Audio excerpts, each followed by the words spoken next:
the college football calendar, does it need to be fixed? Caleb, I have a feeling I know where you're going with this. I say absolutely no. I think people care maybe more about the transfer portal than the Citrus Bowl at this point, and I'm totally fine with that. The Citrus Bowl is a meaningless bowl. Every bowl is a meaningless bowl unless it's a semifinal, and they should be treated as such. And that's why I advocated for Nico to play.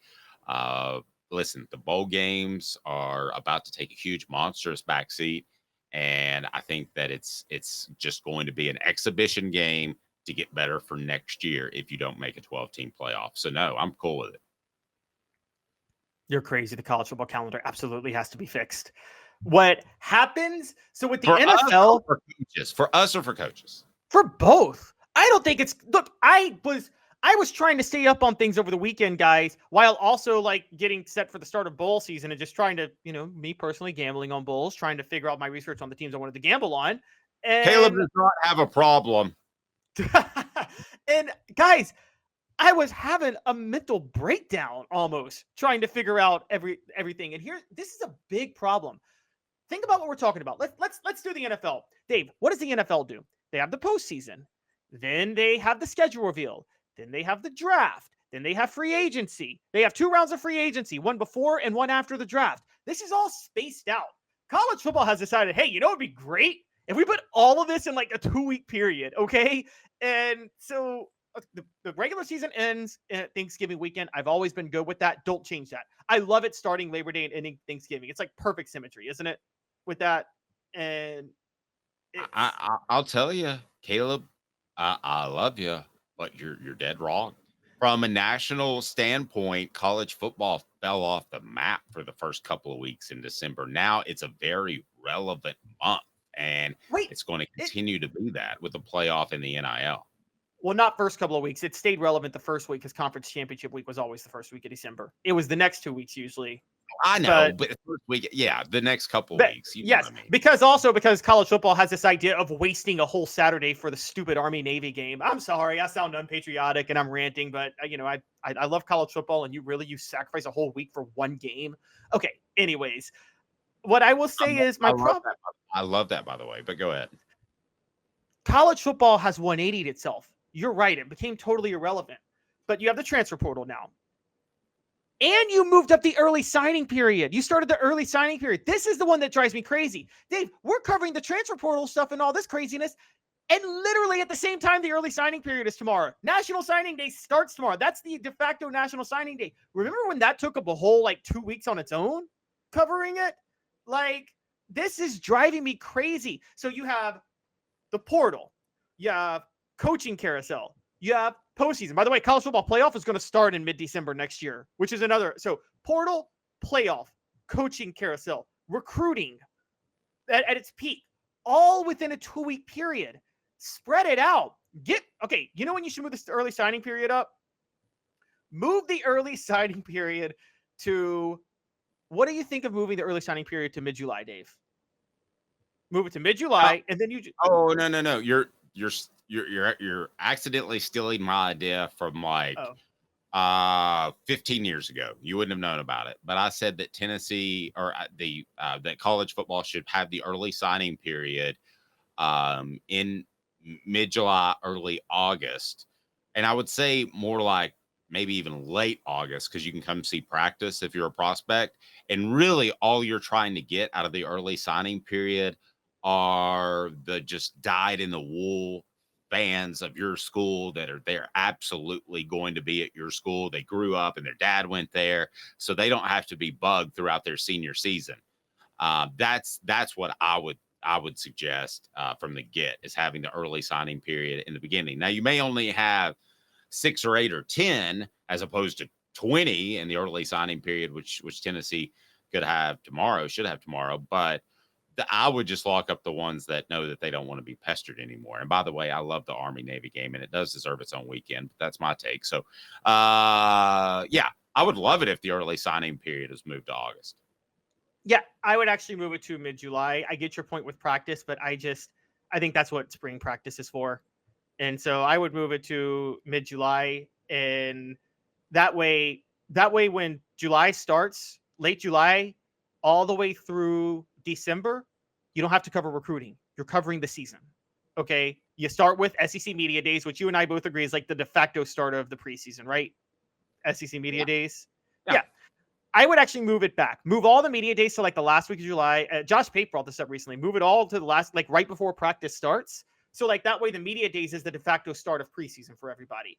Then you have the August preseason. Then you have the regular season. Then you have the postseason. Now, I'll acknowledge this. I can't do anything about the transfer portal and the coaching carousel. The transfer portal has to be in December because the semester ends and players have to finish their semester before they can actually transfer. So I understand the window being in December. And the coaching carousel, what are you going to do? Say my only suggestion, and you guys tell me if I'm crazy on this, is say you can fire your coach before the season ends, but you can't hire a new coach until the regular season ends. So I mean, or until the whole season ends. Excuse me. After the national championship game is played, you can't hire a coach until after that. Okay, so in this segment, Caleb has not only been un-American saying that he doesn't like the Army-Navy game, but he's also un-American saying that he doesn't like capitalism and that a man can't take another job except for a small coaching hire window. Caleb, what has happened to you since yesterday? You used to be like one of my favorite people, and now I don't know what is going on with you. I think you're going to like show up tomorrow with a big Russian cap on or something. I'm saying you can make all the money you want. I'm saying make my life just a little bit easier having to cover all this stuff, please. And so Yeah, I think what we should do is we should have Caleb's corner where he can say crazy stuff like move the Army Navy game, and it can come in with like this really Russian sounding song, and we'll get somebody with a Russian accent to do it. Caleb corner. See, there we go. Because you're anti-American today. Funny story, and I know this, and you guys don't, by the way, because I actually am. I'm so anti-American. I know more American history than every single person in our message board and everybody that talks to Caleb's me. not anti-American. Sometimes your sarcasm is tough to read. He's not anti-American. So, Army won back-to-back national titles in 1945 and 1946 during the World War II era. And the reason they won it was because all the best players on all the other teams obviously enlisted in the Army for World War II. So they loosened the transfer portal rules. This was the original transfer portal national champion. They loosened the transfer portal rules where like you could actually play for Army if you were from another school because you were in the Army at the time. So they had like all the best players from everywhere and just beat the brakes off everybody 2 years in a row and won the national title 2 years in a row. So I think with the calendar, getting back to the topic at hand, I think we've kind of agreed. You moved the moved early the signing period. Early signing period, but the transfer portal stays the same. And move national signing day, like the final one, move it maybe back 2 weeks. I think lined up with the Super Bowl is just a little bit too much. Tell me if I'm crazy on that, Dave. Like it's like you got the Super Bowl and you go right to national signing day. I'm like, yeah, can you give it a week? It's not always the same week of the Super Bowl, but when it is, it gets overshadowed. So maybe move it back a couple of weeks. I would move National Signing Day to like the third or fourth Wednesday in February. Then you get a 2-week lull period to prepare for spring practice. Then you cover spring practice.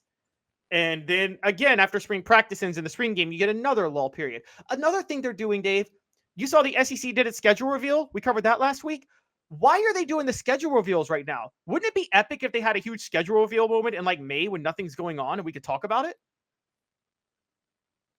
Yeah, I'm up for that. I think you copied the NFL. The NFL is relevant in every month. And I think that is exactly what college football is doing. And they're doing a pretty good job at it.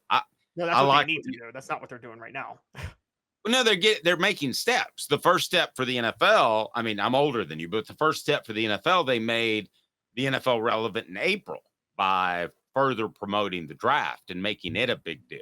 That was like the first step. And then it was reporting for OTAs, and then it was other things and free agency. So it's relevant in almost every month. And I think the SEC is on that path. December, they're now relevant. We've talked about how our numbers are up, despite the fact the Vols aren't going to play for like a couple of weeks. So I think they're on that path. That's why I believe that they moved the SEC Media Days up in the calendar. So July is relevant. So you could even theoretically talking out loud, I haven't thought this out. Make the early signing period late June, perhaps, and be relevant in June. But I think they're almost there. I mean, what months of the year is college football irrelevant right now? Well, April? no, because spring games go on in early April. May? May. June? They're irrelevant in May. You June's when know, the coach take their one of the vacation. craziest parts, Dave, is like one of the things that drives me crazy. I wish there could be a way to move back spring practice because or move it up, because I don't like that it clashes right with March Madness. Because you're trying to as a Sure. reporter, you're trying to cover March Madness and you're trying to cover spring practice, and it just that again becomes a little overwhelming. But you can't get around that, right? Unless the NCAA tournament, unless college basketball pushes its regular season back, and you can't really fix that. But yeah. Here's another idea that would be better for recruiting. What if you could sign a year early? What So if a junior?